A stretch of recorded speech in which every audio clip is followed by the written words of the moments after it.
أعزائنا الطلاب أدبي في مصر كلها، أهلا بيكم.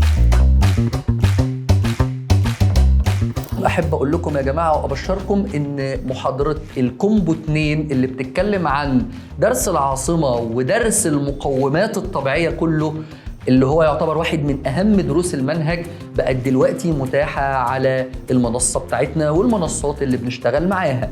وبناء عليه فأي حد عنده دروب في الدرس ده فأنا بنصحه بسرعة كبيرة جدا إن هو يتفرج على محاضرة الكومبو 2، لأنها مهمة جدا وهتظبط مستواه بشكل كبير جدا جدا إن شاء الله.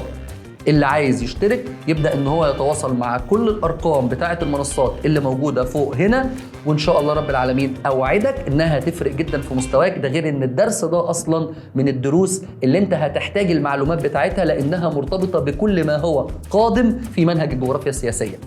السلام عليكم، واشوفكم ان شاء الله متفوقين وجامدين ومية مية وقد اي امتحان. السلام عليكم.